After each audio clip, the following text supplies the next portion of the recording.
Welcome back, Bulls Nation, to another episode of Wow. Nothing Wow. But Bull. I'm your host, Derek, and of course, I'm here with Justin, who disappeared last weekend, but he's here. I didn't voluntarily disappear. It's not like I was just like, peace, I'm out. Like, no. I had the yeah. iPad. Out. Yeah, I did. It was triumphant the way I left the room, wasn't it? But no, that's not what I was going for. I had the iPad charging, and I don't know if anybody noticed that there were times that like the camera went off, like everything went dark, but that was me turning off the camera trying to find the charger. And I couldn't like very well just like lean down or crawl underneath like the table to try to charge while we were recording. So I got it Just plugged decided in. to like dip.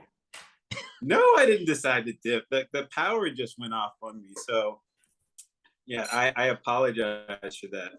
I was not trying to plan a dramatic exit like that. Although when I watched the episode, it was pretty dramatic, just out. And of course, we have Melissa here. What up, everybody? What's up, Bulls Nation? I don't know. I kind of feel like that was intentional, Justin, but we'll let you, because you celebrated and everything. I don't know. Yeah, like, and it's gone. Yeah. As soon as Tony left, you're like, yeah, and then that's it. He left. Well, see, now you make it sound like I was celebrating that Tony like got off the show. No, I was celebrating because I felt like our podcast was just like so good, and I thought we had hit the perfect high note. So I was like, yes, and then everything just went off. It was like perfect timing that I was not trying to do. So just one of those things that happens. Well, we hope you can celebrate after this one. Yes, so I've charged. So. Yeah, don't leave us early again. Make sure you're all charged up. Because our special guest is in the waiting room. So let's go ahead and bring him in. So hot. Take off the jacket. I don't know. Melissa's in the house. And now we have our special guest, Chicago Bulls play-by-play announcer, Adam Amin, the hardest working man in show business.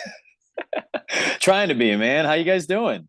All right, how is it going, Adam? Good, how are you? All's well. Good to see Adam, you guys. it's crazy. Like I've just been watching you because like Melissa was mentioning how you were calling the preseason game for the Bears. Mm-hmm. And I was like, Adam is everywhere, like calling NFL, MLB, NBA. Like this morning, like before I got up this morning, I had a dream that you were like doing the weather for my local like weather station. Like Adam is everywhere in my head, and it's not just me. You are everywhere. This is not the type of market penetration I was looking for. I swear I'm trying to get in and get out. You know what I mean? I'm trying to do the game, get out, not bother anybody, and stick around. But I guess that's cool, man. I'll take it, Justin. You're in the man's dreams now, so it's everything I've ever wanted. It's everything I've ever wanted. Exactly how I meant for that to come up. No, that's funny, man. Like I came from a school that had a really good meteorology program, so at Valpo, so I know how hard those people work. So I feel good that I'm even revered in that same sense, even if it's in dreamland. I'm cool with it. Like they said, you're everywhere. You call football, basketball, baseball. I think you called a hot dog eating contest before. Like, what can you announce? When I started doing this, I didn't know I'd have a job for longer than a year. My first contract with ESPN when I was 24 was for 1 year, and they had a 1 year option, which meant that they got to decide whether they kept me or not. And I had done a bunch of stuff growing up in the business. I had done wrestling, like high school wrestling and basketball, volleyball, soccer, baseball, softball, just about every, college sport that has any type of general run to it. I was doing. So when I got the ESPN job and they're like, all right, 1 year, show us what you can do. Every time somebody would ask, I just said, yep, I can do that. Even if I maybe couldn't. Hey, can you do water polo? Yeah, I can do water polo. Of course I can do water polo. Who doesn't do water polo? We all do water polo, and that's not really the case. So I just kept saying yeah, and I think that's how it ended up to the point where I kept doing everything I could. And then now I at least got to narrow it down to the sports that I am most comfortable with and the ones that I grew up on. These are the three sports that I cover: Major League Baseball, the NBA, and the NFL. You know, growing up here, suburban Chicago, like those are the sports that I was most connected to. And I was a Blackhawks fan, but that was like the sport that I enjoyed just kind of watching. I wasn't as intent on learning everything about it the way I am with the other three. And those are the three I get to cover now. It's really interesting you said that because I think Tim said the same thing when we interviewed him. He said he'd just take any job. Tim Sinclair, he'd take any job that came up, whatever it was, just take it all, take anything that would come up. So it's really good you brought that up. It's a really good story. Opportunities, they just come and go. So why not take them? What's your one of your most favorite things that you've called, since you've called so many different things, like Derek said, a hot dog eating contest?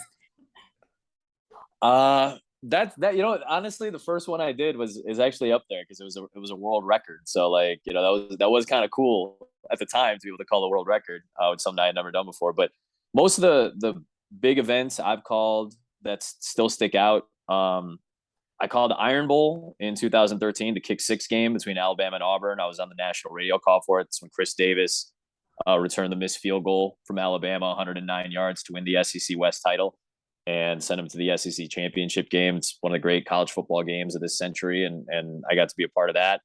As I started to do some bigger stuff, I've done a lot of college football games that have been really fun. You know, the War on I-4 between UCF and South Florida. I've done, you know, big SEC. I've been to most of the SEC. I've been to most of the ACC. I've done a lot of good Pac-12, Big Ten.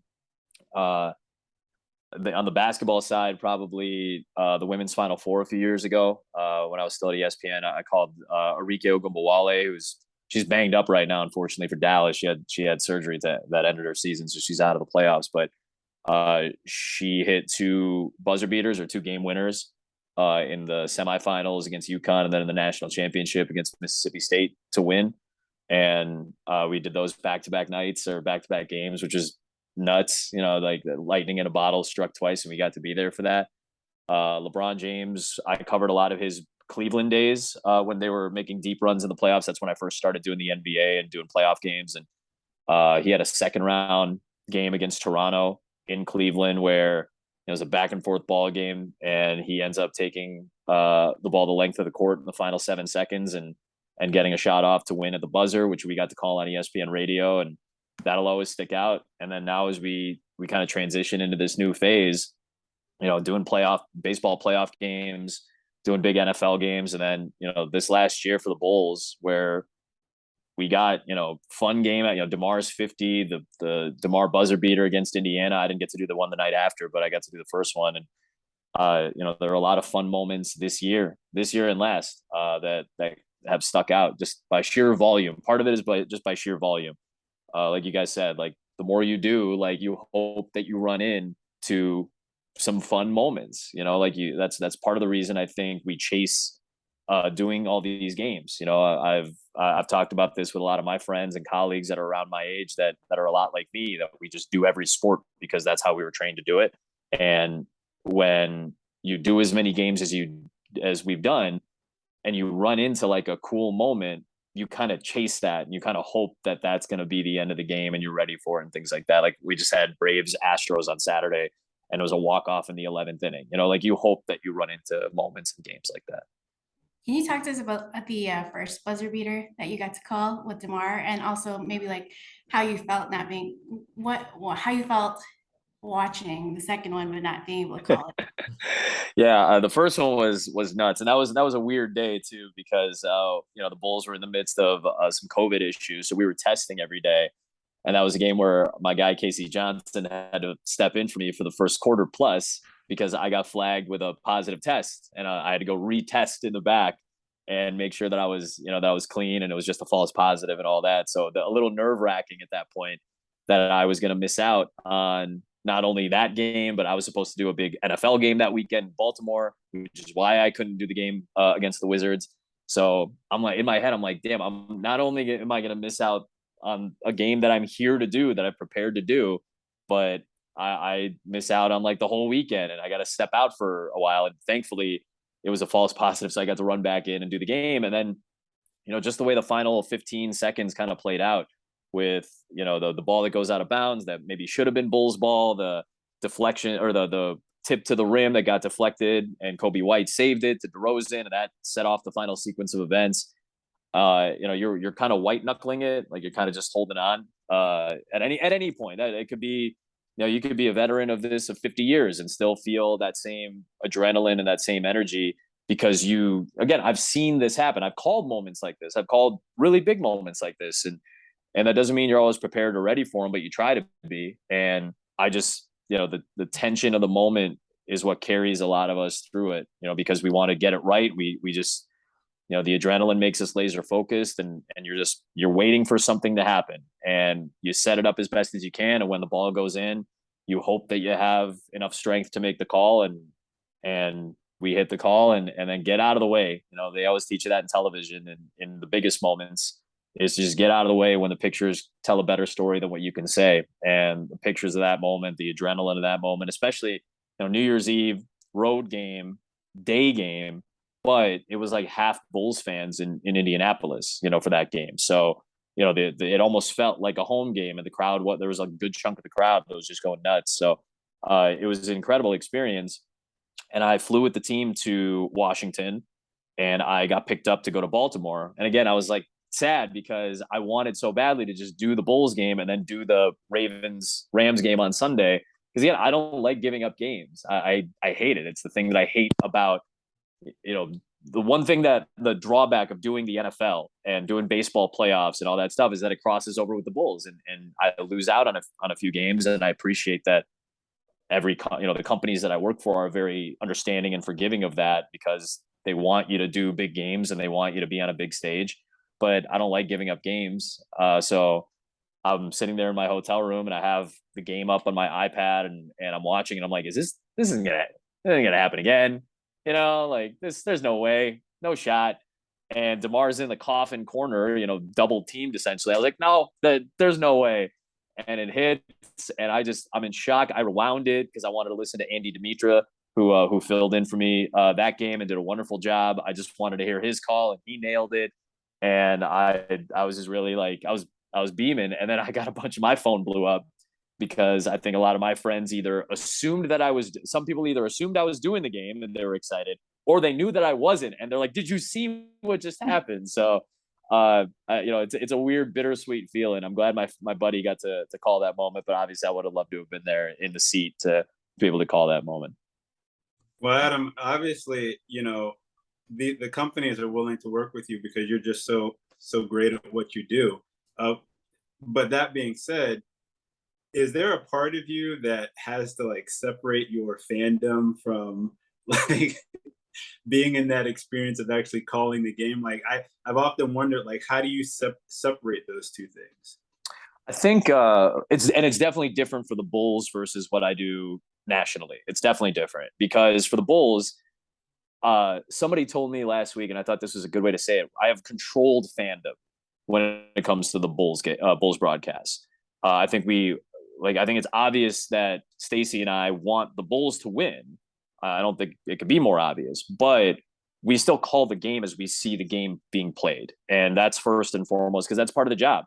I think credibility is really important, especially to local fan bases, and especially in Chicago. Like, this isn't a stupid fan base. This is one of the biggest markets in the country, and it's one of the biggest brands in the world. Fans of this team aren't idiots. They know the game. They know what's good. They know what's bad. And I also know that because you're fans, you allow the most extreme version of your fandom to come out at the biggest moments. That's what's fun about being a fan. You guys are allowed to do that. I have to control that part of it. My fandom extends to when a good play is made by one of the Bulls players. I am excited, not only because it's a fun play, because when the opponent makes a good play, we get excited for those. Those are fun to watch. Like, I respect NBA players. I respect this game. This is the game I grew up on, and Stacey knows it too. we respect when people can do impressive things. That's why we like sports in general as human beings. It's because these people can do physical feats that like most of us just can't. Like I can't dunk, I can't shoot a 35-foot three-pointer at a 35% clip. I can't do these things. So when I see other human beings do them, that's why I marvel. When I see a guy hit a 400-foot home run, I can't do that. So it's cool to me that these people can do that. So we try to respect that the athletic feat that takes place in front of us.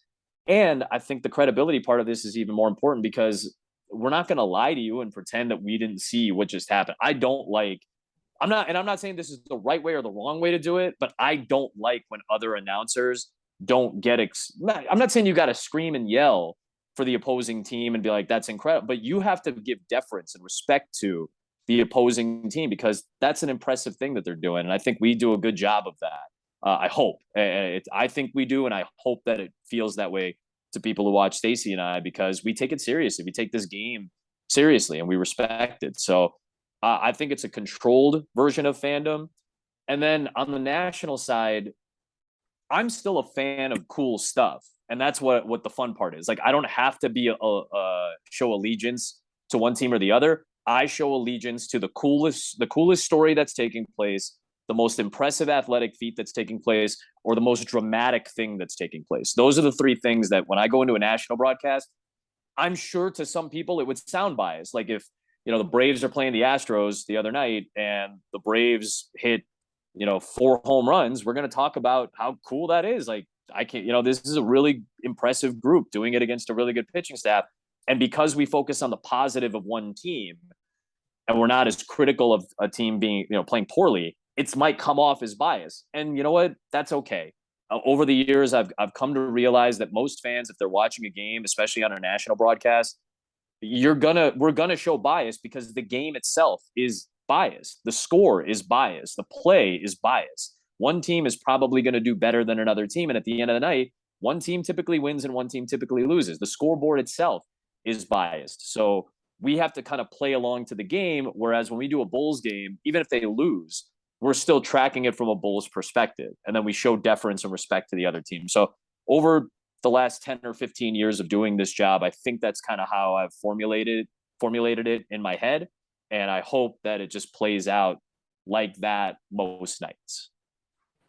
Yeah, I've seen on Twitter a few times where Bulls fans are upset that you guys are giving props to the other team, and Stacey's replying like, "Hey, man, game respects game. Game respects game. You have to, because otherwise, if I don't tell you that the other team is playing well, there are announced teams again in any sport, not just basketball, but in any sport that will not acknowledge the other team, and I think that's an insult to your own team. Like that's like cheering overrated for a team that's beating you. You go to college games where the ranked team is getting beat by the unranked team, and you're cheering at the overrated at the ranked team. You go, no, they're not overrated. They're number 5 for a reason, and you should be happy that you're beating the number 5 team rather than diminishing their value, thereby diminishing the value of the impressiveness of what your team is doing. And I just have never seen it that way.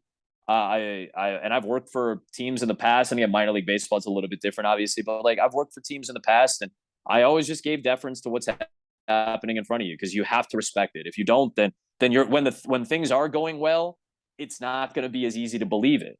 So like when my voice goes up on a big play, I think fans know that that's a big play because we only raise our voices for the big plays for both teams. So we try to show respect to the game first. And I think the more you can do that, you're always going to upset some people. That's okay. I used to be the type of person who's like, well, if I don't win every fan over, then I'm not doing my job right. I don't think that's correct. I think there's a right way to do this job. There's many right ways to do this job. And I have found a way that makes me feel like I'm doing it the right way. I think with Stacey in concert with him, I think we found a way that makes us feel like we're doing the job the right way. And I think most people will come around to us and say, we appreciate that you respect the other team. We respect, you guys respect the game. You guys respect our fan base. Like we've had opposing fan bases say that to us. And that means a lot. That really does, especially in the NBA fraternity and sorority. Like that means a lot to us. That's like awesome because even like when the Bulls weren't that good and you guys were showing respect to the team, it still made the broadcast good. Like especially when We were playing against Memphis, and you guys are doing the Bane voice for Desmond Bane. I mean, I was cracking up. I mean, we were losing, but you guys still made it fun. It's again like that was enjoyable for us. You know, we I remember we did a Raptors Bulls game earlier this year, and like Gary Trent got called for a foul that fouled him out that probably shouldn't have been called. And we all we did was say as much. You know, like yeah, it's a break for the Bulls, and we can say it that way. We can frame it at, you know, from a Bulls perspective. That's a big break for the Bulls, but we acknowledge that that probably was the wrong call, and Gary Trent shouldn't be out of this game for Toronto right now. And I think just that's seeing the game for what it is. That's not sugarcoating anything. That's not hiding anything. And don't get me wrong, we definitely like I'm not out to make it personal against anybody. Like I would never say anything personally about a player. But the best lesson I got is from my probably the biggest mentor of in my career is Ian Eagle from the Brooklyn Nets. He's the TV guy for the Brooklyn Nets. He does CBS NFL, CBS NCAA tournament. He does TNT NBA. He's like one of the most accomplished broadcasters in our industry. And he's one of my mentors. And he told me a story about when I think it was Rick Pitino, and I can't remember for sure now which coach it was, but a coach had heard something from like his wife or like a friend of his that Ian had said on air. And it got kind of garbled in the translation. It was like, you know, like a telephone where you lose some of the key details, or, you know, you spin it in a way that makes you feel comfortable. And the coach asked Ian to come into his office. And Ian went into the office, and the coach asked him, like, hey, I heard this is what you said. Can you explain that? And Ian said, well, this is what I said verbatim, and here's what I meant by it. And his point was that as long as you would feel comfortable saying it to somebody's face, like if you like if I could go up to Zach LaVine and say, and if he asked, I would say like, hey, that was a bad play that you made. And all we did was say, hey, that was a bad play. And then we moved on. You know, like we didn't say Zach's terrible. We didn't say Zach's the worst player, something like that. That's not how we do it. That's not how we approach this. That's not our job. It's not to be personal. It's to be critical of the play on the floor because of a standard that has been set by the players, especially when you win. Like the Bulls are a winning team now. And I think it's actually easier to be critical of a good team because they set a standard now. You have expectations for them. And when they don't meet those expectations, you have a sense for why.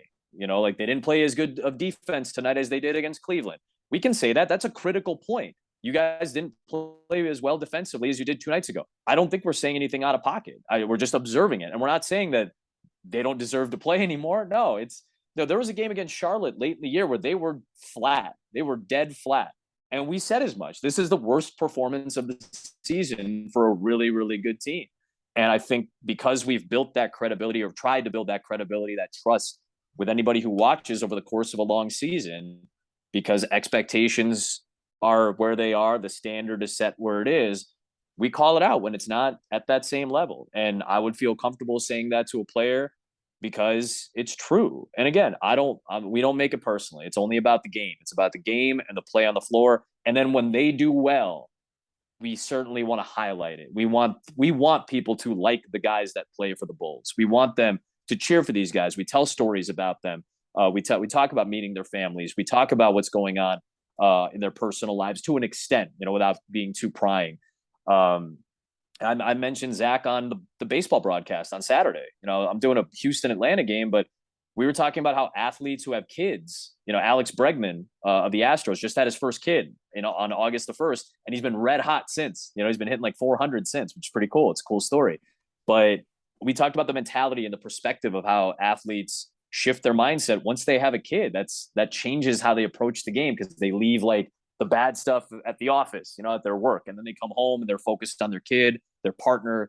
And I mentioned Zach, like Zach's wife is pregnant right now, and he's already talked about that People magazine article where he's like, I'm more worried about her and the kid when I get home. And I'm sure that story will come up once or twice during the regular season or during the season at some point. You know, when preseason starts, we'll mention, hey, Zach had his first kid in the offseason. Like, here's how he approached it, how he talked about it. So we want people to connect with players on the Bulls, but that comes secondary to the game. The game is always first. And speaking of connecting to players on the Bulls, our rookie Dalen Terry, he seems to be pretty outspoken and Yeah. getting well connected with the fan base. Whether it's tweeting right out of the gate, like what's good and what's good Chicago and all this stuff, it's the type of personality and the type of exuberance that I think not just people in Chicago, I think any fan base of a team would respond to. You want to know that the people that are part of the organization that you seemingly care about are fun, they're personable, they're affable, and obviously they want you to play well. Like all the affability only takes you so far. And I think this is the type of player that can fit in, to a 12-man roster, to a 9-man rotation at some point this season. I think he can be a contributor. What he did at Arizona in the Pac-12 as a playmaker, especially in transition and the open floor, the athleticism he had, everything he did defensively, those are things that translate. Those things will translate, I think, to the NBA level. And I thought he had some really nice moments during Summer League. And again, he's not going to be asked to do maybe what Patrick Williams was asked to do 2 years ago when he was a rookie. Like Patrick Williams was out there being asked to score 10, 12 points a night and being asked to guard some of the best players on the other team. I don't think Dalen Terry is necessarily going to be asked to do that consistently the way Patrick Williams was. So the pressure on him is a little bit lower. Patrick came into a not bad situation, but like the team wasn't particularly good. They were struggling when he got drafted, and they improved that season. But Dalen Terry is coming into a really nice situation, or a much better situation now, where the team's coming off a playoff run. They have continuity. So his job is to fit in. It's not to change the game. It's to fit into the game. And I think that's helpful for a rookie.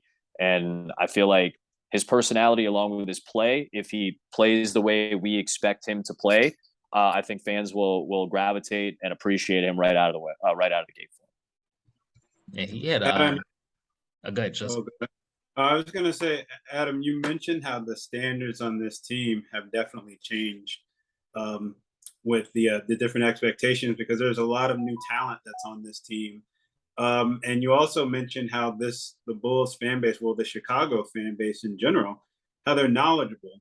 And I feel like we can all agree that many fans really gravitated to around the sense that the Bulls were adding a good amount of talent to fit around Zach LaVine. Mm-hmm. And there were a lot of good vibes. But why do you think that the national media took a little bit of time to kind of accept that this Bulls team was progressing in the manner that it has? I didn't understand why the DeRozan signing last year in particular, and I know it's become a meme for us in Chicago now, we're signing in the off season and everything, but like, I didn't understand why that was the case. Maybe it was the money, you can make an argument for or against a player based on salary and contract across the league. That's a debate that you can have for any player. So I kind of try to disregard those conversations if at all applicable. Like if they're not applicable, I don't really deal with it. So I was looking straight up at the fit. Now I thought, why wouldn't it work? Between what Vucevic does, and I know Vucevic had a down year shooting, and that was a big, that was his big storyline, and that'll be his job to get back to what he usually does and shoot at a high level from three this season. But with Vucevic, what he did as an inside out big, and with LaVine being as good of a slasher and 3-point shot creator as he was, I figured, where's the hole in the mid range? And DeMar DeRozan's been one of the best mid range players in the NBA for a decade. So I just didn't understand why people didn't think that was a good fit. And then they added good players. They added Ball, they added Caruso. These are just good players. You're going to get better as a team. So I didn't understand why there was a criticism to the fit, but I can also understand where the franchise had been. We don't make the playoffs for half a decade. Like you're going to have to do some things to draw some eyeballs. And that's what the Bulls did for a couple months. They were in that number one spot. They were in that conversation. DeMar DeRozan was in the MVP conversation. And so I do think people had to come around to the idea of this Bulls team. And I think because of the struggles after the All-Star break, and again, a lot of this it has to do with injuries. I think the struggles after the All-Star break and only taking Milwaukee to 5 in a playoff series probably cooled the jets of a lot of people around the national media when they were looking at the Bulls this season. You kind of tell with maybe how many national TV games they have compared to the Nets or the Knicks who both finished behind the Bulls. You know, the Knicks weren't even a playoff team last year. So, like, it's a little bit jarring at times. I imagine the Nets and the Knicks are getting a lot of airtime because they're in New York and they're fun stories. They're weird stories. They're roller coasters to track those teams, whether it's Tibbs and the relationship to his players in New York, or it's Durant and Irving and the drama with Steve Nash and Joe Tsai and the Sean Marks and the ownership group and the front office. Those are stories that, to a casual fan who knows who Kevin Durant is, but may not know who Nikola Vucevic is, or may not be as familiar with DeMar DeRozan or Zach LaVine, I feel like that's part of there's a lot of elements to it that kind of combine to lead to, I don't know if disregard is the right word, but it kind of feels like the right word of the Bulls going into the season nationally, which at the end of the day, you might get national attention, you may play poorly at the beginning of the season, so then nobody cares about you, or you're a sleeper. And I've always liked being the sleeper. I like being under the radar and then kind of proving to people. This is just me personally, not as a team. Like I like being under the radar and then proving to people that, you know, your value is a lot higher than maybe originally assumed. And I think that's maybe where the Bulls can go this year. That being said, the Eastern Conference is a lot better. There are a lot more storylines in the East this year than there were 2 years ago. So I think there's an element to all of these things that has played a role in how the Bulls are perceived going into this season nationally. And you brought up the Knicks. Were you at all surprised that they got a Christmas game over the Bulls? If we look at it in the framework of how we just discussed it, where it's the Knicks and it's a easy national story and it's the biggest market rather than the third biggest market, no, not really. I'm not surprised by it. I always felt like getting a Christmas game, and I've called Christmas Day games for ESPN when I worked there, and it's always there's always something special about it because it kind of signifies the true beginning of the NBA season for a larger swath of fans. It was like the unofficial second start to the season. You know, that's how I always felt when I was watching Christmas Day games on like NBC and stuff growing up.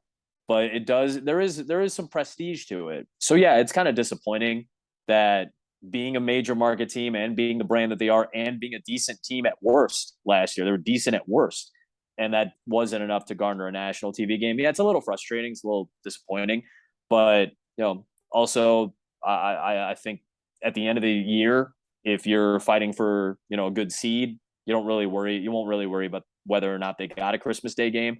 The storyline will be, well, they were overlooked and undervalued, and now look where they are. So that's kind of the hope in terms of how it's going to play out this season. That's how you hope it goes out. And we want to bring up some questions that people on Twitter wanted to ask you. Dale is asking, do you think Ayo Dosunmu will make a huge leap in his second year of his career? I think he has the ability to make a pretty big leap because there is something to be said about, you know, the dog mentality. You know, he's got that dog in him is the funny line. I'm sure we'll bust out once in a while, but like, he is that guy. He's that type of chip on the shoulder player. You know, we told the story a couple times during the year where Ayo has notes on his phone, on his iPhone, like all of us do. And he has a page in his notes of like a diary, basically. And he remembers the 37 guys that got picked in front of him. And the tattoo that he was going to get this year was going to be the number 38 to remind him, like, you know, hey, he got overlooked by a lot of teams. And I think there's something to that. There's something to having that type of mentality. And the reason I think that's important is because year 1 to year 2, you'll have a much better idea about how your body's going to feel day to day, how the grind of the NBA season plays out. Now, Ayo he hit a little bit of a wall, but he didn't play significant minutes the whole season, right? Early in the year, he wasn't really playing the type of significant minutes, although he had huge games early in the season. The Boston game, he had big shots. You know, he had big shots against Orlando in January. Like, he still contributed in a major way. But, you know, if the team is healthy, he won't have to be that type of player on a consistent basis. What I think is important is that he's got the mentality to play the role, whatever the role may be, to the best of his ability. And I think he puts the work in. So I think he's got a real shot to make a leap. And most rookies that don't make that leap, I think maybe don't have that mentality that Io already has locked in. And I think that's a big reason why I think, again, there's no proof out there for this. A lot of this is anecdotal. You've seen examples of it in the past, and you see examples of it with him. So you hope that translates, but I think it can translate to having an even better year. Even if the numbers aren't as good, I think what's more important is how he contributes and how tough of a defender and backup guard he's going to be. I think that's more important in terms of evaluating his second year rather than the numbers themselves. Completely agree with you on that one. They reported he had a really great off season. Was it Casey that was talking about it? I think that he had just like a monster off season. So I see that coming too. Yeah, probably be all defensive this year. I hope so. That's where his best moments. And listen, he made some big shots. He had the big game against OKC at the buzzer beater at half court. That's all fun, but I remember clamping down Trae Young. Like the Trae Young sequence is the one that signifies him at his best last year, where the thing that he can contribute in, even if he's not asked to be an offensive juggernaut, and again, you're not asking him to do that. You're not asking him for 15 points a night. You're asking him to be a great ball handler, to be a solid slasher, to make some mid-range shots. And then most importantly, when you get an opposing guard that has good handles and Alex Caruso needs a breather or Lonzo Ball needs a breather, you're going to be the next guy off the bench trying to play some tough defense. And I think if he continues to do those types of things the way he did against Trae Young and against, Jason Tatum, he had some good games. Darius Garland, he did a really nice job against. That's going to be the key for him next season. And I'm going to go to another question. Easy asks, what is your best inside Stacey King story? Oh man, I'm trying to think what I can tell. What I can, because some things have to stay in the vault. That's my man right there. I actually am sad. I had to go to Atlanta. I know I mentioned that a couple times, but I had to go to Atlanta on Friday for a baseball game. And on Thursday, he texted me and Mark Brady, our producer. He's like, "You guys want to go to the Kendrick Lamar show?" I'm like, "Oh God, I can't believe I can't go to Kendrick Lamar with Stacey." He's told this story a couple times. And again, this is more of like an emotional story for me. So this may not be the juicy stuff that I know you guys would like to hear. But also Stacey's not like a juicy detail type of guy too. Like, you know what I mean? Like he's so mild mannered, in all honesty. Like what you guys see on TV is an extension of his personality. That is who he is. His humor, his exuberance, the level of happiness that he just seems to operate with. He's just a good guy. He's got a good heart, but he's a soft-hearted guy. And he told the story about the first time we worked together. I filled in for Neil. This was 4 years ago, November. And I was doing a Dallas Mavericks game against the Bulls in Dallas. And I joined the team I was doing an Ole Miss college football game the day before. So I flew in, drove to Memphis and then flew into Dallas. And I showed up for my first game, and I'm nervous as all hell. Like I'm so nervous. This is I've done big games at this point. I had just done the Final Four. I've done NBA playoffs, all this stuff, and I've never been more nervous for anything because this is the guy I grew up with, and I grew up with Stacey not only as a player but as a broadcaster too. And I just remember the hug. The first hug I got from him. He was so warm and welcoming. And all I wanted to do was do a good job. I just wanted to prove that I belonged, that I was an NBA broadcaster. Like I said, I've been doing the NBA for a full year, 2 years at this point. I've done 2 seasons. Now I've done playoff games. I've done the conference finals. Like, it's not like I don't know this league. I just wanted to prove that I could do it with somebody like him. And, he said before that, he had to audition, like 10 announcers, 15, something like that, 10, 12 different play-by-play announcers that year. And all of them, were good in their own right. And a lot of them are my friends and my colleagues and people I'm still close to and people that have gone on to great work, like John Sadek's the voice of the Cincinnati Reds. Andy Dimitra works at Georgia Tech. Kyle Draper is one of the guys for the Sacramento Kings behind Mark Jones. Lisa Byington obviously is the voice of the Bucks, like she does the NCAA tournament. So these are like legit high level people that I have a lot of respect and appreciation for. And Stacey from day one was like, him, that's the guy. And I I had to hold back tears when he said that. I that was something that made me very emotional. I'm a big family person. Right here, it's a photo of my mom and my late dad, and it's just very like I've always been a familial person. I've got 3 older brothers that I care a lot about, and I've got two nephews and a niece, and I'm very close with them, and stuff like that means a lot to me, and that hit me in a very meaningful way. That's always stuck out to me, especially like when we're in it together. Like when we're in a tight game together, I always give him deference. I always try to get out of the way if I can, and we're both excitable. We're both exuberant people on the air. So naturally, like our yelling may go over one another once in a while. That's okay. I want to make sure that he knows I appreciate how hard he works. Cause that's the other thing too. I think a lot of people look at him and hear him on a national level and just hear the highlights, and it's fun. And they're like, oh, I love this phrase. Or maybe they're like, oh, well, all he does is the phrases. He doesn't watch a game, man. Watch a game where he is really in it. We have a tight game. Go back to some of the playoff games we called where the stakes are the highest. Like he is on it. He predicts stuff, and his analysis is as good as any NBA analyst on a local broadcast as we have. And I don't take that for granted. I know we get a lot of appreciation and affection from obviously Bulls Nation, which we love, but opposing fan bases, like I said, have appreciate us, or they respect us at the very least. They don't hate us at the very least. And a lot of that has to do with him. He's not just some catchphrase machine, which I always have a good time when he's on one like that, but his analysis is as sharp as anybody's in the league. Definitely. Stacy, of course, is a good friend of the show. Yeah, right. Yeah, you guys had a good time with him and Chuck in the last couple of weeks. That's awesome, man. Yeah. Melissa's dog is not safe around Hey, don't let Kobe. Kobe and Brixton No. get after him. All right, No, you watch out over not going anywhere near my dog. there. I will say though, I went to a game and I got to meet you, Adam and Stacy, and I just an observation, like you guys are really great with your fans too. Like everybody was just waiting to talk to you, and you guys both took the time to meet with everybody as much as you could with security. So just wanted to shout that out too. It's really I good. appreciate Just that. the fans just really gravitate to you too, and I think it's funny because people, like, speaking from my point of view, like when I go to a game, it's like, man, I can't hear Stacy and Adam. Like, so it's much appreciated.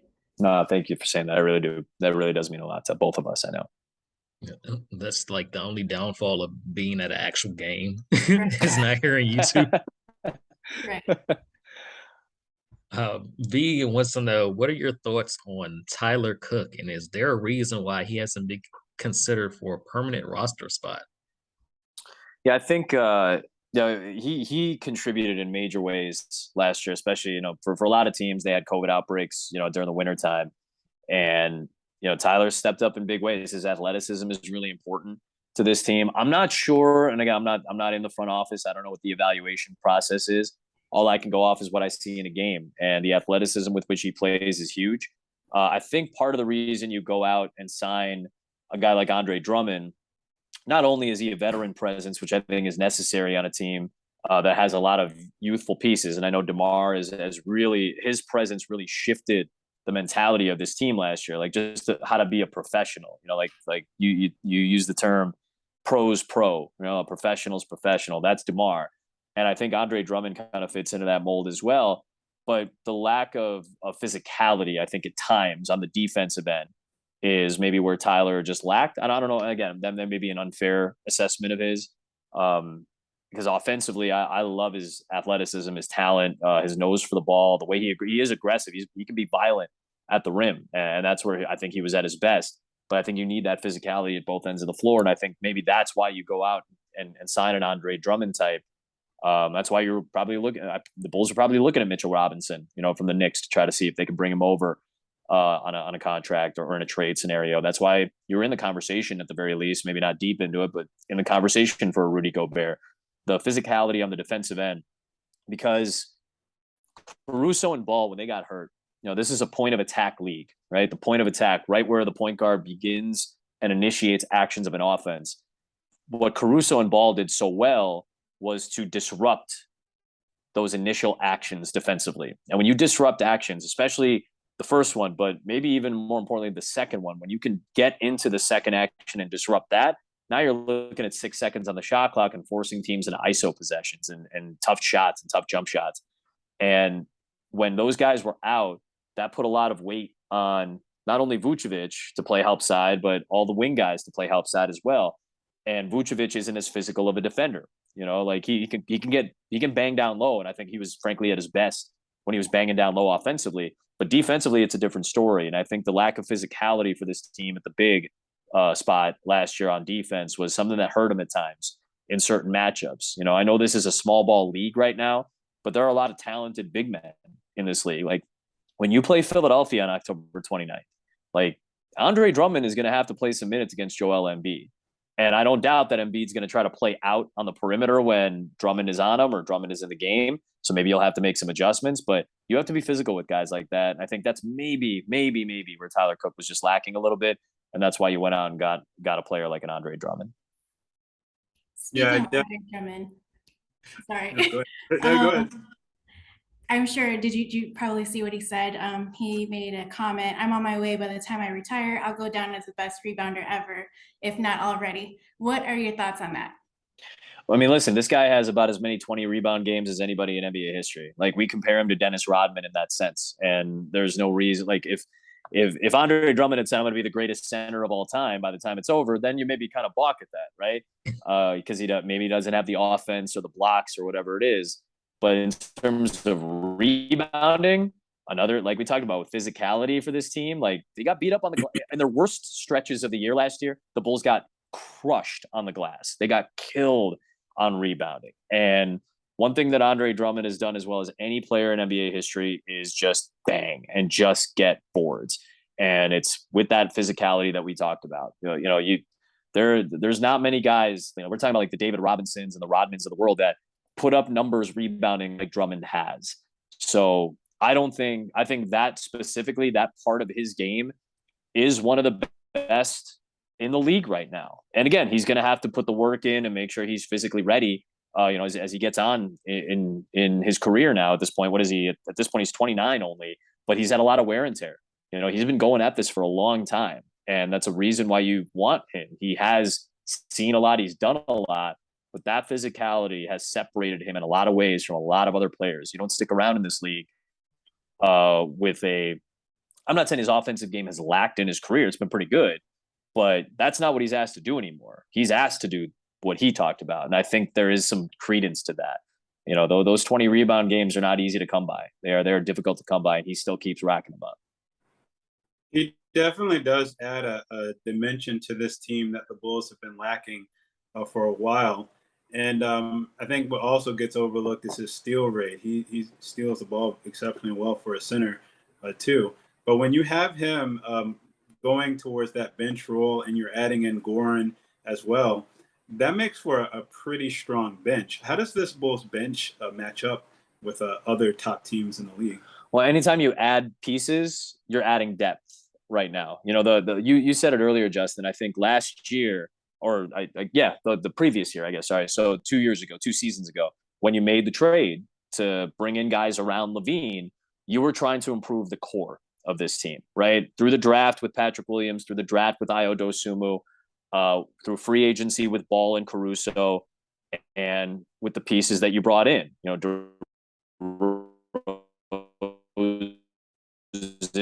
Vucevic, and then you have Zach. That's a really, really good core.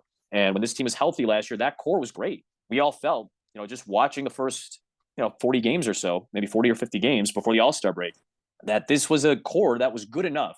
I'm not saying they were going to win a second round series, but they were good enough to be competitive in a second round series. Even if they were the lower seed, you thought maybe, all right, at the very least, they could give Milwaukee, Philly, Boston, Miami, they could give one of those teams a run for their money. Maybe they don't win a second round series, but they play well enough to be in it. And the way you get over the hump of that is by getting better on the margins. So you've essentially established your core. You're going to have Ball for a few more years. You got DeRozan for a couple more seasons. You got LaVine long-term. You got Williams for a couple more years on a rookie deal. Io's probably, Io's in right now. So you've got a pretty strong core. You needed to get better on the margins. Kobe White is always going to be a piece that's going to be highly discussed because he's right now an in-betweener. Is he a starter? Is he a bench guy? And to his credit, he has stepped into whatever role they've needed from him and done it to the best of his ability. And I think there have been more good nights than bad nights for Kobe White. Overall, more good than bad. But if you say, Kobe, you are a microwave now off the bench, Ayo, you're going to run the second unit along with maybe Caruso. Caruso, you're going to run some point guard. Ayo, you're going to come in and run some point guard. You've got depth with Terry now out of the draft in some wing depth. And Goran Dragic is a very good insurance policy at worst. 36 years old. He's not going to have the legs underneath him, but he is a great insurance policy to have. If Lonzo's knee is bothering him, if Caruso gets hurt because of the way he plays, his reckless style of playing defense and hustling, if that forces him out of a game for a night or a couple nights, Goran Dragic is a pretty good insurance policy to have at the point guard position. And I think this team got better where it needed to. I know it wasn't sexy in the offseason. I know it wasn't splashy. Drummond and Dragic and go get, a kid out of Arizona that not everybody had heard of. I know that's not splashy, but it is making you better around the margins. And you see where this takes you after January as you start to key in on the trade deadline. Where is this team at this point? Are they in the top 4 position in the East? Are they in the bottom 4 of the playoff picture? All right, well, maybe they need to make a move. Maybe they deal a Kobe White. Maybe they swing Vucevic with an expiring contract to bring somebody else in from a team that, isn't as good, but has a key piece at center. Like, I think that's how you approach this season. But most importantly, this team's core is already very established, and I think they got better around the margins. Like I said earlier, though, the rest of the East also got better around the margins. I think Philadelphia got better around the margins, getting a guy like PJ Tucker. I think Miami's going to have to reload, but they always seem to reload. Milwaukee re-signed a lot of their guys, and they're going to be their core is very well established right now, coming off a championship 2 seasons ago. So, it's not going to be any easier by any stretch in the Eastern Conference this year, but you got better in the positions that you needed to. And I think a player like Dragic, if he's not going to play huge minutes, that's okay. He's there for a very specific reason, and that's if you start to deal with the injury issues that popped up a season ago. I hear a lot too that he's really great in the locker room too. So there's the impact there. We definitely need that. We got like Dalen. Dalen's a really great leader too, but you have Dragic that's really good in the locker room, and he's a vet. So it's, as you said, impact off and on the court. So I think that's key. That veteran presence always helps. We talked about it with Drummond. DeRozan shifted the way this team operates. Like that can't be overlooked. Locker room chemistry cannot be overlooked when you see guys like that. Even in the short time that Tristan Thompson was with the team, and I know he didn't live up to the expectations that I'm sure we had for him, but at the same time, he did bring something that was necessary for this team. And the 2 or 3 moments where he's screaming at the bench and guys are like, okay, that's fair. Like, yeah. And when you say it, you've got an NBA title and most of us don't. Yeah, it means something for you to say that. So I don't think you can overlook any type of veteran impact that a lot of these guys who've been around can make. Take one more question from Twitter. Ray UK is asking the greatest Bulls moment you had the pleasure of calling so far. And also, if you want to take your podcast appearance international.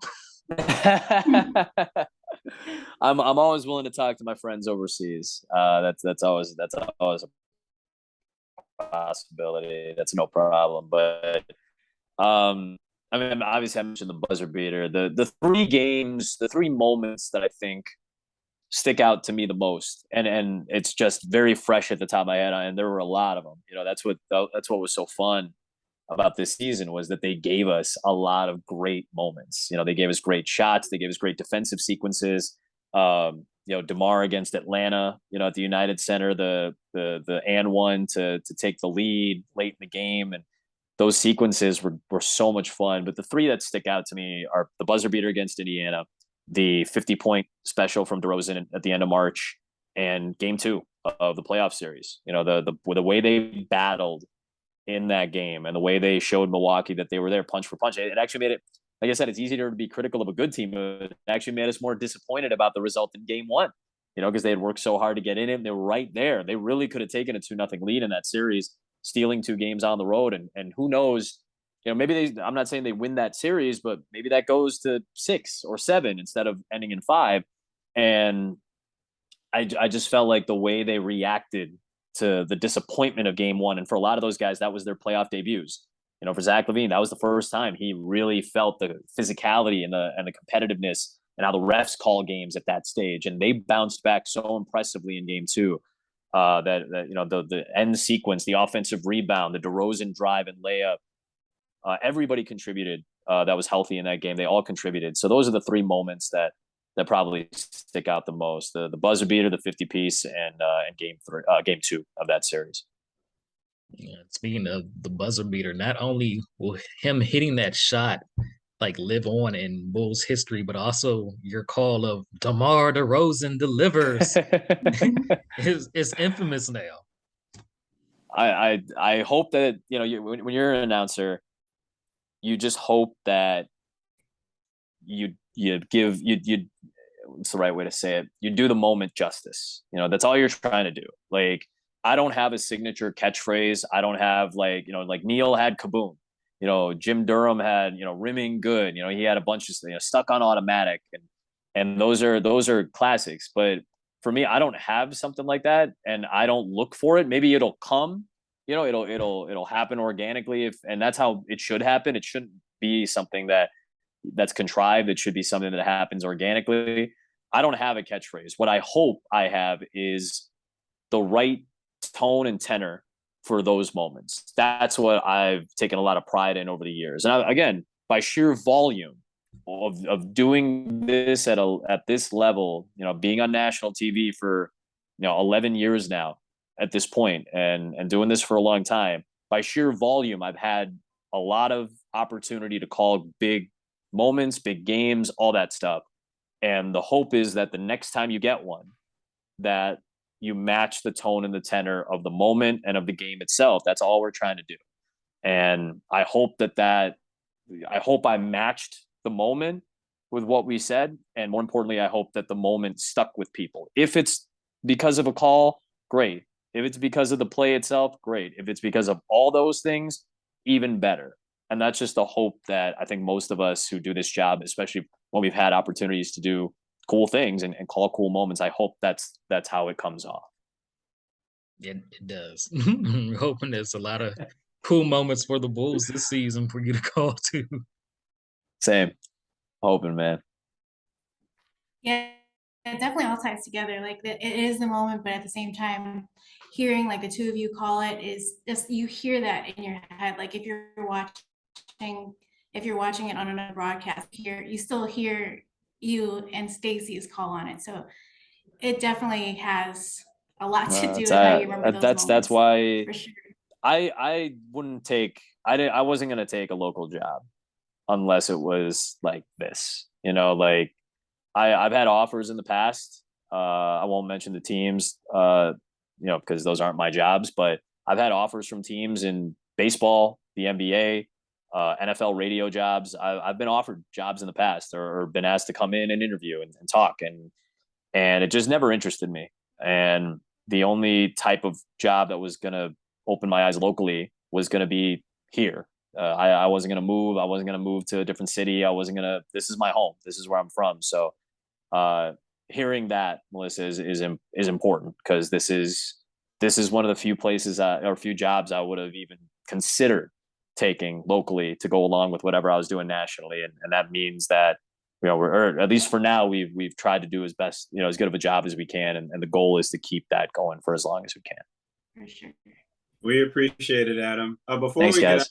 get out, just want to ask you something, because this is new for us. We're trying to grow organically. And you've talked about all of these experiences that you've had. And we realize in this business that it can be a grind.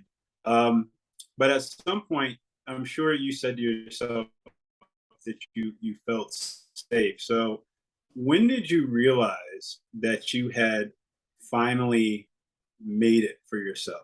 And you can't say like 50 minutes ago when you joined us. Like, it's a nice benchmark though, right? It's a nice benchmark to consider. It's when you enter Justin's dreams, remember? That's right. That was the peak. Circle, that was peak meteorology.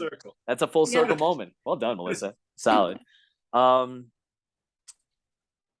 never really know when to pinpoint it, because it's an evolutionary process.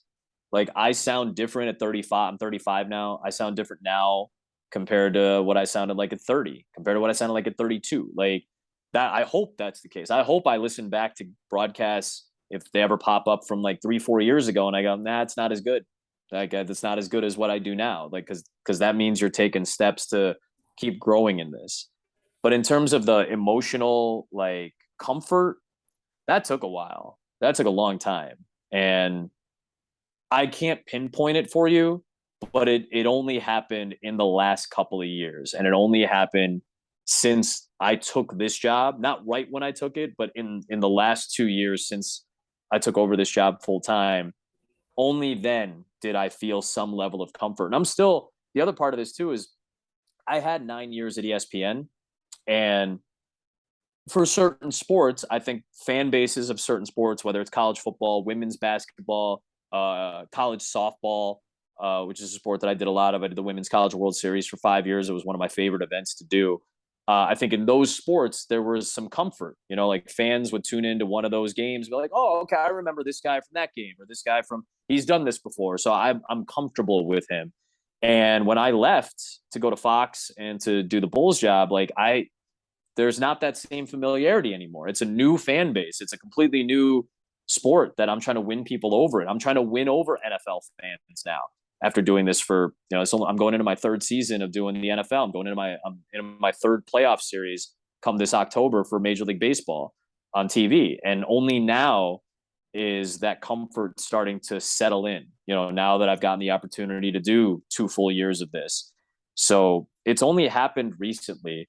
And my hope is that there's always some level of discomfort, because that means I have something to strive for. That means I have something to improve on always. I never want to feel like, all right, I can coast. I don't want to feel that way, because that means I'm going to get complacent, and I don't like myself when I'm complacent. I don't like myself when I'm cool about everything. I want to be the person that puts in the same effort now that he did 10 years ago, and the same effort now that I put in 10 years from now and 20 years from now. I want to be that guy. I'm not saying it's going to happen, but I want to be that type of person. So I don't ever feel fully comfortable, but emotionally connective to what I'm doing. It's only happened in the last couple of years, and probably really only in the last year.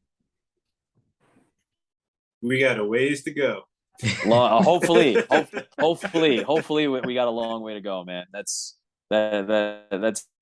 means you're growing. That means you're growing and taking steps. And a lot of this is cumulative. What you do now is going to affect you 5 years from now. How you do this job now, you'll take lessons from this to the next one, to the next one, to the next one.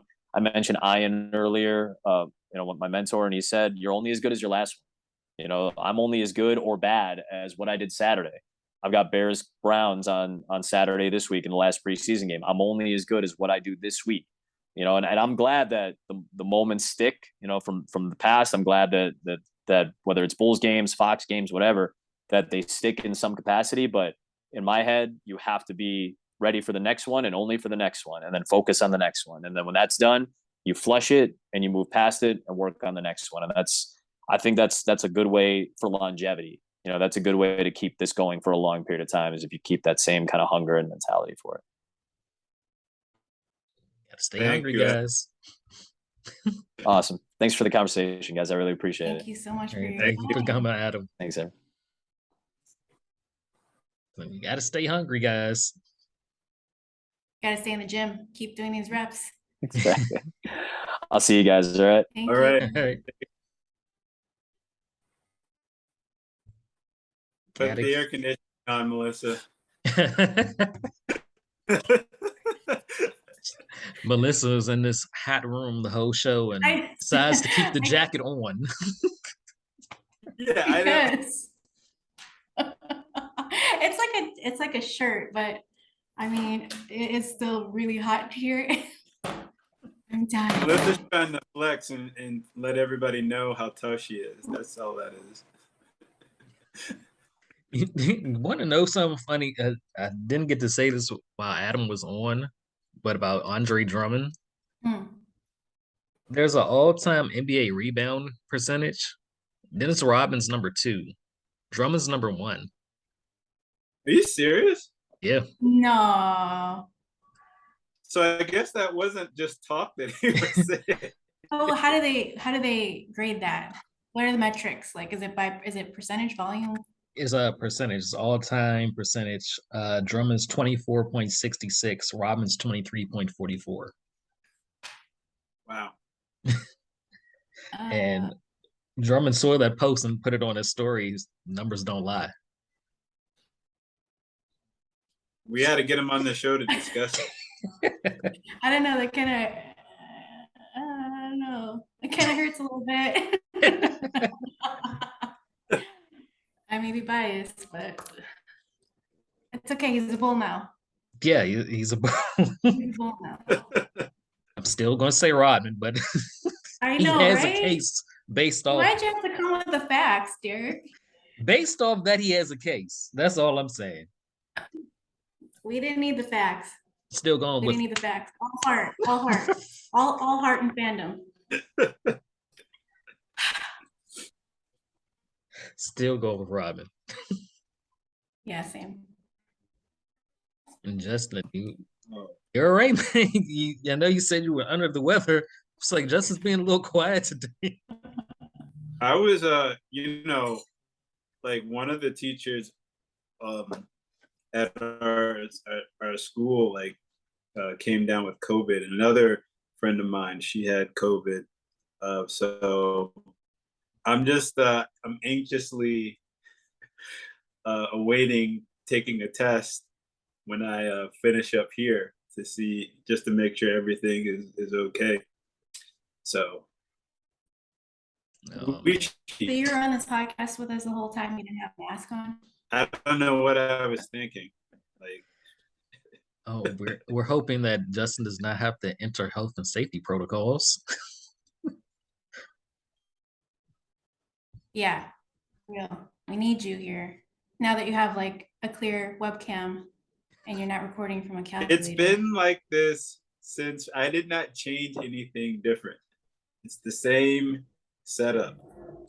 I think it's you I all don't that are know. different. It's like We'll have to hear from the audience because to me it looks like you've been recording from a TI-83 since first episode. But hey, you might have lost some of our viewers who don't know what TI a calculator. Okay, it's a calculator, a model of a calculator for the OGs. a huge blue calculator that people use. I'm like, do people even know what a calculator is, other than it being on the phone?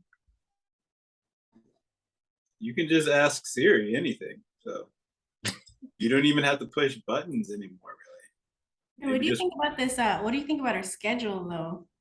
We have like 15 back-to-back games. Are we still recording? Yeah, we're still. So don't go disappearing. No, I'm He not. I'm just, didn't throw his arms up in the air this time. Yeah, the NBA hates us. Like we're tied real. for the most back-to-backs Yes. for the season, and we have the third least amount of rest days. Yep.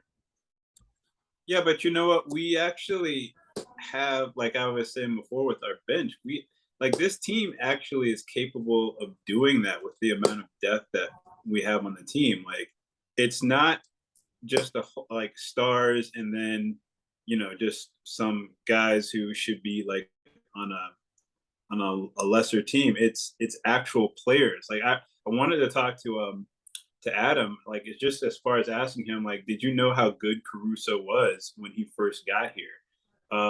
But I think when you can like have those guys shift into those roles of not playing those starters minutes and just being able to impact the game in like small doses, even like a lot of people haven't really mentioned like the effect of a Javonte Green. You know, just getting him like just playing like maybe somewhere between 12, 15 minutes a game, but having those small doses just to impact the team on the defensive standpoint. Plus, have you guys been seeing like the videos that he's been putting out? Like, I don't know what happened to his game, but he's really elevated his game. Have any of you all been seeing that? Yes, the videos that we posted on the podcast Twitter. Well, That's where I've been seeing them. I haven't been watching those videos. I meant like other videos that I've seen that people have sent me, because I have not been able to get online with my phone and everything. So other people have been sending me other stuff, like just like YouTube stuff that they came across. So I apologize if you all have been sending stuff, but you just clowned me on my phone that I had, and you didn't congratulate me on the phone, the new Hey, phone that I had. congratulations on your new phone. No, it's too late now. It's never too late. I kind of, yeah. We congratulated you off the air. We're pretty excited. I mean, you disappeared for 3 days and then popped up with a new number. Yeah, I guess I should have told you all that that was me.